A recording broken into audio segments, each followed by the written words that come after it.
ચાલુ વર્ષે જૂનના આરંભે મેઘરાજાએ કચ્છમાં એન્ટ્રી કર્યા બાદ વાવણી લાયક વરસાદથી અષાઢી બીજ પૂર્વે જ ખરીફ પાકની વાવણીના શ્રી ગણેશ થઈ ગયા હતા। ધરતીપુત્રોએ મગફળી, કપાસ, શાકભાજી અને ઘાસચારાનું જે મોટા ભાગે વાવેતર કર્યા બાદ મગતલ, ગોવાર, તુવેર, એરંડા, બાજરી સહિતનું વાવેતર કર્યું હતું। કચ્છી નવા વર્ષ અષાઢી બીજે કચ્છમાં મેઘરાજાએ સુકન સાચવ્યા બાદ અવિરત મેઘકૃપા વરસતા જિલ્લાના મોટા ભાગના વિસ્તારમાં ખરીફ પાકના વાવેતરમાં ગતિ આવી હતી। કચ્છ જિલ્લામાં અત્યાર સુધી 3,44,716 હેક્ટરમાં ખરીફ પાકનું વાવેતર થયું છે। આ અંગેની વિગતો મુજબ વિસ્તારની દ્રષ્ટિએ અતિ વિશાળ એવા કચ્છ જિલ્લામાં પારંપરિક ખેતીનો વ્યાપ ફરી વધતો જઈ રહ્યો છે। જિલ્લામાં બિનપિયત ખેતીનું પ્રમાણ ખૂબ જ વધુ છે, જેથી ધરતીપુત્રો વરસાદ પર જ નિર્ભર રહેતા હોય છે। જિલ્લામાં દર વર્ષે 6,27,000 હેક્ટર કરતાં વધુ વિસ્તારમાં ખરીફ પાકોનું વાવેતર થતું હોય છે, જેમાં ખાસ કરીને કપાસ, મગફળી, દિવેલા, મગતલ, ગોવાર સહિતના પાકોનો સમાવેશ થાય છે। હજુ પણ વાવેતર ચાલુ હોવાથી આગામી સમયમાં વાવેતર વિસ્તારમાં વધારો થશે। ઉલ્લેખનીય છે કે અત્યાર સુધી જિલ્લામાં 3,44,000 હેક્ટરમાં ખરીફ પાકનું વાવેતર થઈ ચૂક્યું છે, જેમાં રાપર તાલુકો 1,19,500 હેક્ટર વાવેતર સાથે જિલ્લામાં બોખરે રહ્યો છે। જ્યારે પાકની વાત કરીએ તો મગફળી 71,753 હેક્ટર સાથે પ્રથમ અને કપાસ 71,250 હેક્ટર સાથે જિલ્લાના બીજા સ્થાને ખેડૂતોની પસંદગી રહ્યા છે। આમ આદમી પાર્ટીના ધારાસભ્ય ચેતર વસાવાની ગેરકાયદે રીતે ધરપકડ કરનાર સામે કડક કાર્યવાહી કરવાની માંગ સાથે પશ્ચિમ કચ્છ આમ આદમી પાર્ટી દ્વારા જિલ્લા કલેક્ટરને આવેદનપત્ર પાઠવવામાં આવ્યું હતું। આવેદનમાં જણાવાયું હતું કે 5મી જુલાઈના દેડિયાપાડા પ્રાંત કચેરીની બેઠકમાં ધારાસભ્ય સાથે ગેરવર્તન કરાયું હતું, જેની ફરિયાદ નોંધાવવા તેઓ દેડિયાપાડા પોલીસ સ્ટેશન પર ગયા હતા, જ્યાં તેમને ખોટી ફરિયાદો દાખલ કરી ફસાવી દેવામાં આવે છે। સરકારી નોકરી છોડી ગરીબોની સેવા માટે તેઓ રાજનીતિમાં આવ્યા હતા। અત્યાર સુધી ભાજપના નેતાઓએ રાજકીય કિનાખોરીથી 16 જેટલા ખોટા કેસ તેમના પર થયા હતા, જેમાંથી 12માં તેઓ નિર્દોષ સાબિત થયા છે। જનતાના સાચા સેવક સામે ખોટા કેસ કરનાર તાલુકા પંચાયત પ્રમુખ સંજય વસાવા અને નર્મદા જિલ્લા પોલીસ વિરુદ્ધ કડક કાર્યવાહીની માંગ કરાઈ હતી। દેડિયાપાડાના એમએલએ શ્રી ચેતરભાઈ વસાવાને એક રાજકીય કિનાખોરી દ્વારા એમને ખોટા કેસમાં જે ફસાવવામાં આવ્યા છે તેનામાં જે જામીન થઈ નથી અને ખોટી તારીખ 5 જુલાઈથી આજ સુધી એમને જેલમાં રાખવામાં આવ્યા છે, એના વિરોધમાં અમે મુખ્યમંત્રી શ્રી ભૂપેન્દ્રભાઈને ઉલ્લેખીને પત્ર આપ્યો છે કે આ ખોટી રાજકીય કિનાખોરી છોડો અને પ્રજાના કામ કરતા અમારા એમએલએને જલ્દીથી જલ્દી જેલમાંથી બહાર કાઢો અને એમનું કામ કરવા દો, કારણ કે આમ આદમી પાર્ટી કામની પાર્ટી છે। આમ પ્રજાલક્ષી કામ કરતા એમએલએને આવી રીતે જે જેલમાં નાખે છે એ મનોબળ તોડવાની પ્રવૃત્તિ કરી રહી છે ભાજપ સરકાર।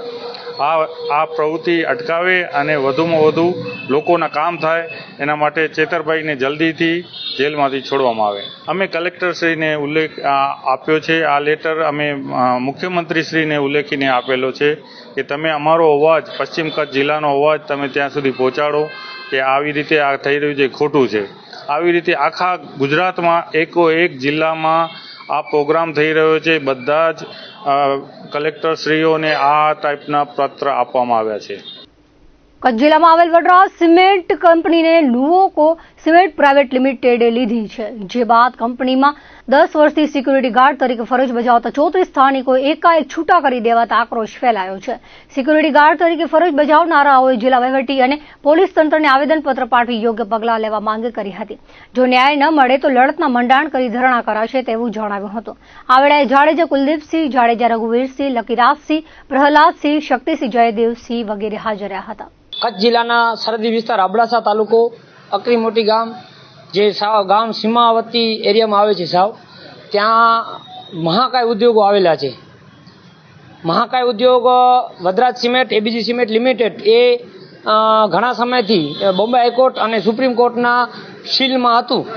સુપ્રીમ કોર્ટ એનસીએલટીમાં જવા પછી અમે આ બધા આજે આવ્યા છે। 34 જણાના રોજીરોટી છીનવાઈ ગઈ છે। એ લોકોએ છેલ્લા 10 વર્ષથી નોકરી કરી છે, એના સિક્યુરિટીના પીએફ કપાયેલા છે, એના ડોક્યુમેન્ટ એમની પાસે છે।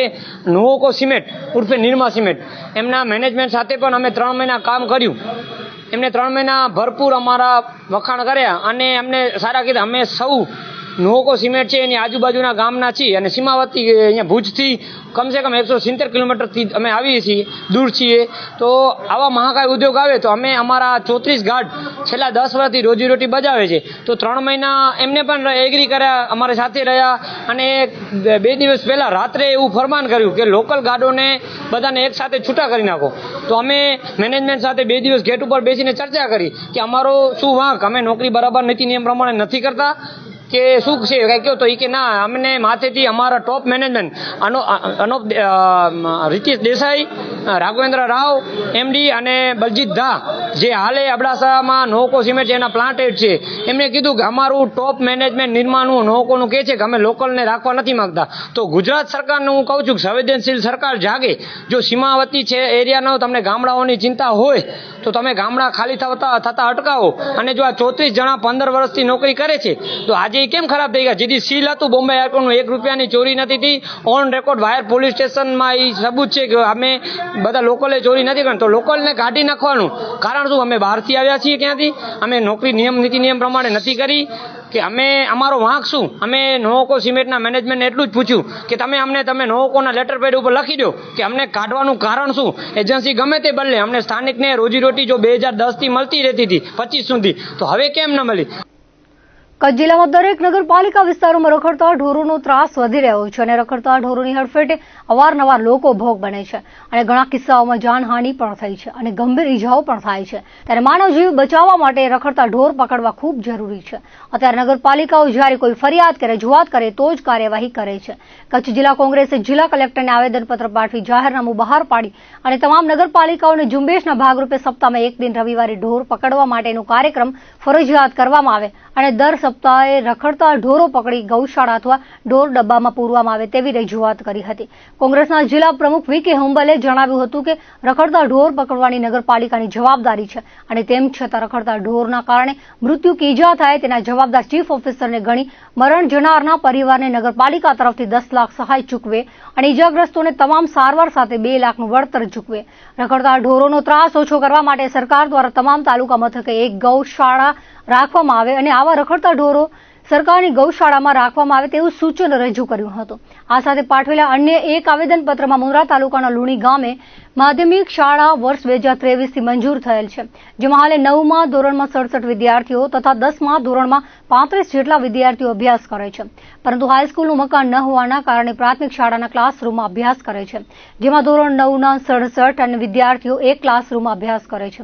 હાઈસ્કૂલ મકાન માટે જમીનની માંગણી છેલ્લા 2 વર્ષથી કલેક્ટર કચેરીમાં પેન્ડિંગ છે અને આ માંગણીવાળી જમીન 8094 ચોરસ મીટર ગૌચરની છે, જેથી ગૌચરની ઘટ પૂરી કરવા તે જમીન માટેનો હુકમ પ્રાંત અધિકારી મુન્દ્રા દ્વારા કરવામાં આવેલ છે, જેથી વિદ્યાર્થીઓની હાલાકી દૂર કરવા માંગણીવાળી 8094 ચોરસ મીટર જમીન મંજૂર કરવા માંગ કરી હતી. આ વેળાએ જિલ્લા કોંગ્રેસના હોદ્દેદારો અને કાર્યકરો મોટી સંખ્યામાં જોડાયા હતા.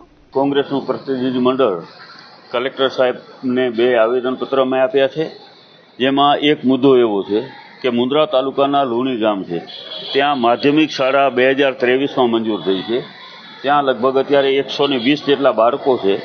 અમારો હમણાં ત્યાંનો પ્રવાસ હતો ત્યારે એક જ ક્લાસરૂમમાં 9મા ધોરણમાં 67 બાળકો, જે પ્રાથમિક શાળાનો ક્લાસરૂમ છે એમાં બેસીને અભ્યાસ કરે છે. વિચાર કરો કે 20x20 એટલે 400 ફૂટના રૂમમાં 67 બાળકો કેવી રીતે બેસી શકે? તો એનું કારણ પૂછ્યું અમે ત્યાં આચાર્યશ્રી, શિક્ષકશ્રીઓને, તો અમને જાણવા મળ્યું કે એને જમીનની માંગણી માટે 2 વર્ષથી અરજી કરેલી છે. આ માધ્યમિક શાળાના બિલ્ડિંગ માટે જમીન તો જોઈએ, લુણી ગામમાં જમીન નહોતી એટલે એને સરકાર પાસે માંગણી કરી. હવે આ 2 વર્ષથી પેન્ડિંગ પડ્યું છે પ્રકરણ.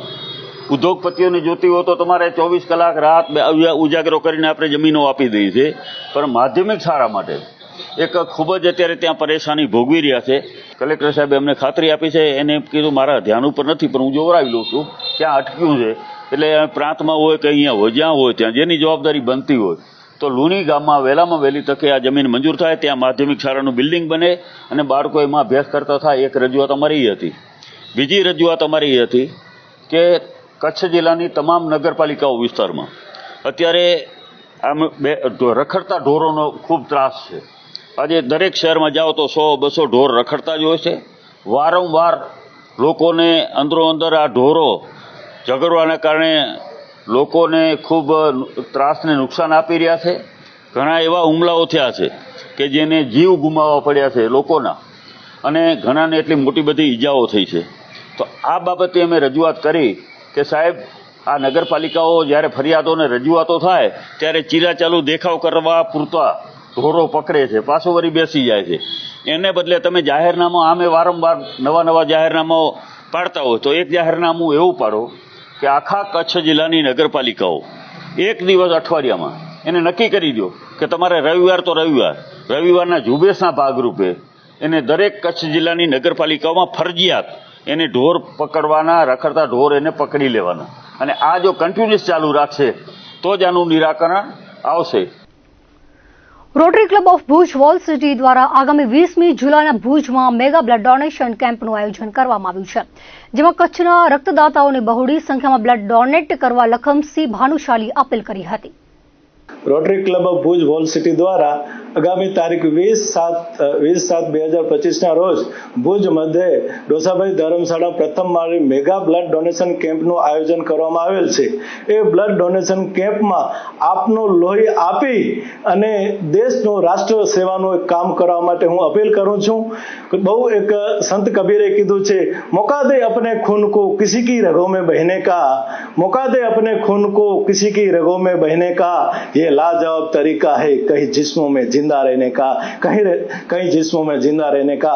आज અમારો જે મેગા બ્લડ ડોનેશન કેમ્પ છે, ખાસ કરીને અમારા રોટરીનો એક હૃદય એવા અંકિતભાઈ અમારા જ્યારે એક આકસ્મિક એનું અવસાન થયું છે, એની યાદમાં જેમ ભગવાન શ્રી કૃષ્ણે કીધું છે, નૈનમ ચિંદતી શાસ્ત્રાણી નૈનમ દહતી પાવક ન ચૈનમ કલેદતી આપ ન શોષ્યતી મારુત.